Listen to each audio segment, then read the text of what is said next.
All right, what's going on, everybody? Oh, excuse me. Yeah, it's your boy Yakartese here to give you guys a review for Little Women, Atlanta season 6, episode 2. So we are back. I am Black. Let's get into this dang on review. So we got Minnie, Moni, and Abira. They rehash the party, which a lot of the episode is going to be in some way, shape, form, or fashion rehashing of this party. Abira says that she has a juicy mouth and maybe she meaning Andrea thought that I spit on her and she tried to spit on me. Andrea glass fell and the shard ricocheted and hit Juicy and I. Now we did hear Juicy say that she had glass on excuse me, in her foot. So maybe that could have been the ricochet, but that's not the injury that Juicy got to her eye. So either Abira has selected, well, I don't know what the fuck she got. But anyway, Abira says she wants an apology. So she wants an apology for not only what happened at her, for them not, the twins not coming to her household, but she now wants an apology for that. Abira just wants an apology for everything. Moni wants them to go to bury the hatchet. If you guys were watching Growing Up Hip Hop, they did the same thing there. So Bury the Hatchet must be getting some good business from these reality stars during quarantine. Now let me tell you, Abira says she can be in a room with them. Now, not punching them in the face is another thing. So Moni wants to give the girls. She wants to get the twins' perspective. Abira feels if she isn't being invited, then that means that they're choosing sides. Moni and Minnie. And my thing is, this is some real childish grammar school, high school shit. Where, oh, if y'all going and I don't come, you know, that means y'all just, like, you are literally sitting with those two and they're getting your perspective. Like, okay, again, ain't got it to do. We got the twins, they rehashed the fight, or the party, obviously. Andrea says that Chris told her to fight a beer. And I'm just like, why would you say that? Granted, I can see it, but why would you say that? Especially if you want the viewing public to like your boyfriend. Why would you say that, Andrea? But anyway, they're upset because a beer posted on her IG that they tried to jump her. Which, when the fight broke out, like once the baptism happened, and because they were weapons, because the glasses were being used as a weapon, I expect Amanda to jump in. Because if it's just hands being thrown, stay out of it. But because it's weapons in there, yeah, I expect you to jump in and handle that shit. I do. I do. And because Abira is a hood girl, I don't see why she doesn't understand that either. But okay, heat of the moment type stuff. Amanda tells Andrea to let her look stupid. She wished she could have, but she wished she could have just stopped it because she's saying she saw it developing, and she wished she could have just stopped it. But she told her sister Righteous, if she get to talking, just let her argue with herself. Just don't talk and let her look stupid. And on some real shit, y'all, that is some powerful shit you can do. When I tell you, I do that with people all the time, where it's just I say my piece, and if they want to sit here and have and monologue and do a soliloquy and everything, cool. Because you talking to yourself. I'ma just stand there and look at you like you're crazy.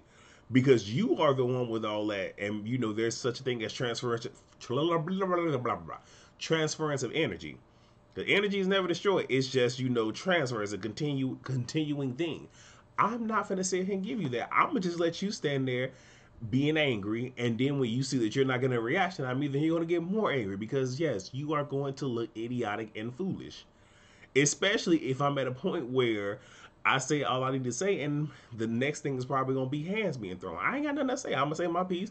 I'm going to just let you stand there and be mad. Ain't got nothing to do with me. So now we get Juicy. She feels if she's going to be an example on how to boss up, she needs to clear the air with Minnie. So Juicy apologizes for what she said at the kickoff special and for offending her, which was very big of Juicy. Minnie says she knows she has a track record for not telling the truth, but that was a low blow. It don't matter if it's a fucking low blow. If you know you have a track record for lying and she questions something that you said, it may be a little on everything. But just because it has to do with your health, don't mean the shit don't hit differently. I'm just saying. I understand both sides, but if you understand the reason as to why she questioned you, you could let that shit roll off your back. But I do understand having to go to the hospital and go through the whole processes where it's going to hit her differently because it's something that she went through and is still going through. But she accepts the apology. We move on. We get Moni and Moreland. Moreland called and wanted to talk to her. Moni walks in and just says, "Hey, I'm sorry," says to him, "I only came to tell you that I don't want to talk and I'm good." Moreland follows her outside and she's just standing there, so I get the feeling that production probably told her, "We not done filming this scene, stay your ass here if you want to get paid for this particular episode." So she's mad because he didn't have the same energy when they were in Houston. All you do is talk, I need action. So her thing is, when the ish was going down while we were in Houston, you were nowhere to be found. You couldn't come find me to talk to me. But now that my ass is back in Atlanta, now you have the energy to come talk to me. And he says he learned what he got. And I'm sorry. He learned he got what he loved. And it took being apart from her to know what he needs. And I'm like, now you've been watching LaToya Lucky's Back to Life trilogy, and this part came in the whole, let me see, Back to Life, Used to, Name of Love. It was the third video. I see what you're doing. Okay, pulling your inspiration from Miss LaToya Lucky. All right. And he wants to start by helping her by getting out of Abira's place. She says she good. Obviously, there's still feelings there. And yeah, this is her playing hard to get, but she told him, like, I need action. Like, I'm tired of with all the, with the lip action. Show me. So we get Minnie and Andrea. Andrea apologizes. Andrea inquires about her relationship. Minnie isn't ready to. I'm sorry. She inquires about her relationship with her dude. Minnie isn't ready just yet to introduce him, and she's even shot like, how the hell did your nosy ass find out?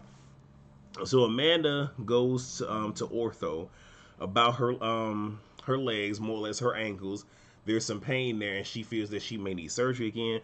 The doctor wants to treat this as a sprain and wants her to do physical therapy and then get an MRI, and they'll come back and revisit it, which is typically what happens.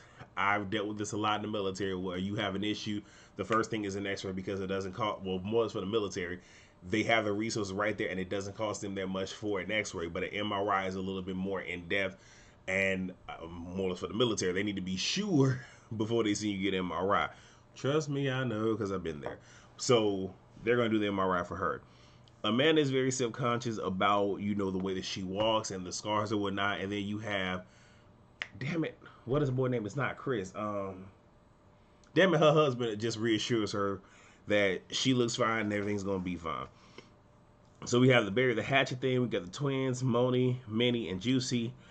They do that. They sit down, and Juicy is trying to figure out what what is in this container. She was like, it could be balsamic or it could be gravy. I hollered, and I think it was a man that was like, it's balsamic. She ain't say it at the tape. She said it in her confessional.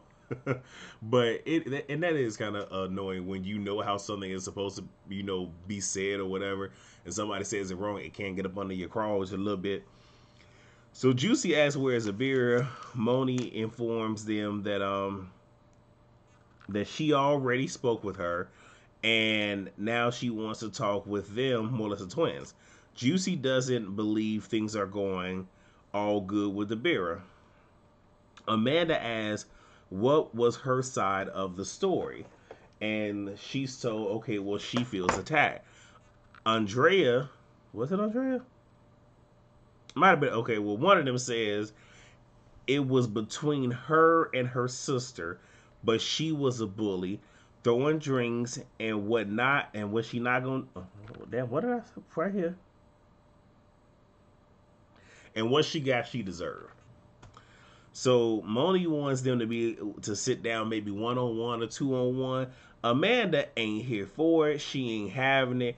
And Moni just feels defeated because you want to see him play peacemaker. But the messed up thing is, Moni isn't doing this for the best reason. She's doing it because she needs the sisterhood. She's not doing it for the sake of these women having resolution. It's all self-serving. The convo switches to Minnie's man. She has, I'm sorry, she she's his first little person. They've been friends since 2012, but they've been dating a year, and they're going to get to meet him very soon. They speak on their relationships, that they have with their respective people. Moni reveals, he cheated with an average sized woman, and that hit her the most because it would be different if he would have cheated with another little person. But the fact that he cheated on her with an average sized person, it hurts her much, much more. And she doesn't know if him showing up was real, or will he just um, be on to something else the next month. So she's questioning what his motives really are. We get to Minnie. She's on a date. They're making glass. They're glass making. Moving on. Juicy and Abira. They talk about the bury the hatchet. That whole thing right there. They discuss the throwing of the glass. Abira says she didn't hit her with the glass, and she's trying to go down this rabbit hole with Juicy. And Juicy, the thing is, look, I just want to talk to you about being, an artist, being the best person that you can. She wants for her to conduct herself accordingly, because one thing that people feel, well, in this case, she's an artist. So when you're out in public, you have to be on your P's and Q's, because you don't know who's watching, and you don't know what opportunity you can potentially sever by an onlooker who may be of status or may know somebody or maybe want to put you on, but because you over here acting a fool, it's not going to happen. And then a lot of people fail to realize that with regular jobs that they have, you are an extension of that company. So if you out in public acting a complete ass, especially if that company, well, it really doesn't matter if it's small or big, but if it gets back to management, you can be fired because you represent them when you are not at work. It just is what it is. So understandable. Abira doesn't understand why she's being muzzled, but where was this energy when she was being attacked? And though I understand this, Abira has an issue with just taking in what's being said to her, sitting in it, and trying to deal with that. But the reality is, for what it's worth, you started with the twins. Like, that's just an actual fact. Where you started with them, unless something was edited that we didn't see, which it might have been. You started with them. So this is all what you did. Okay, the hint. Okay. She felt alone. She feels everyone is against her. She gets emotional and she shuts down. Now we have a scene where Amanda, she's at physical therapy. She's concerned if she needs therapy. She will have to I'm sorry. She's concerned that, not therapy, that if she needs surgery, that she'll have to put having her family on the back burner, because that's what she wants to do. Is she wants to, have a baby. But if she has to get surgery, then her body is going to have to fully recover first before that, because she can't take having to heal from a surgery and also carry a child. It's not going to work for her. Understandable. So we have Minnie and Moy at lunch. She's upset with his jacket that he has on. She wants him to take it off because it symbolizes his cheating. He goes to sit it on the bench. She takes it and flings it because she's upset. They sit down. He, talking just ignorantly. She grabs her, I want to say there was a butter knife, a rich butter knife, and goes and, begins to, cut into the jacket. She asks him if he's here for her, or if he's here for the show or not. And he says no, because her thing is, when we were doing the show, for the most part, things were okay. We go to Houston, things ain't right. Now that I'm back here, you all of a sudden back in my face trying to make things work because these cameras are not on me. She says, when I left the show, you left me. Now I'm back and you're back. She says things went south with her career. They're fussing and they're fighting, and he didn't want to feel the negative energy, which is how he felt. And she's mad because he up and left her at a time when she really needed him. Now, here's the thing. They're both are being selfish. Again, communication could have definitely helped. I get both sides. She's defeated and she needs him the most, but from where he stands, and this doesn't give him a pass to cheat, but he's trying to work with you through it, but you're taking your anger and your frustration all out on him. So he doesn't want to be there because he doesn't want to feel that. So yeah, y'all get what I'm saying, right? Right. Okay. He even said that he's most bothered because she's taking everybody advice but his. And then when she takes the advice that they've given her and acts on it and things blow up in her face, then she looks to him to pick up the pieces. I can understand how that is upsetting, but he also has to understand you married her for better or for worse.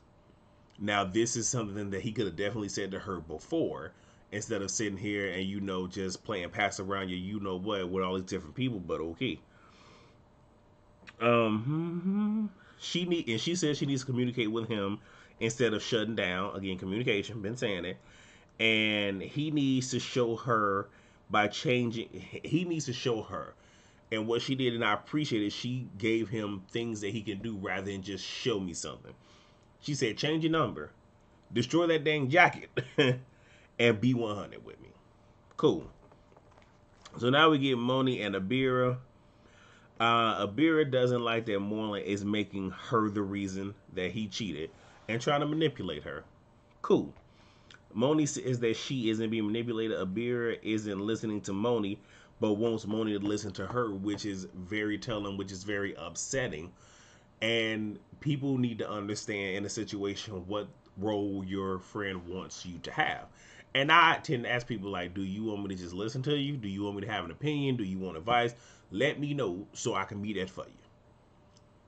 So Abir feels like he's an opportunist and he will do this again. Moni is taking things day by day, and I also believe that it was in this. Was it in this scene? Nope. Okay, so that's just that. I didn't get there yet. So now we're at the club, and this is Minnie showing off her boyfriend. His name is Nick. They call him Slick. I'm gonna call him Nick. So you got Juicy, Moni, and Abir. The twins aren't there yet. Nick meets them, then he brings over his friends.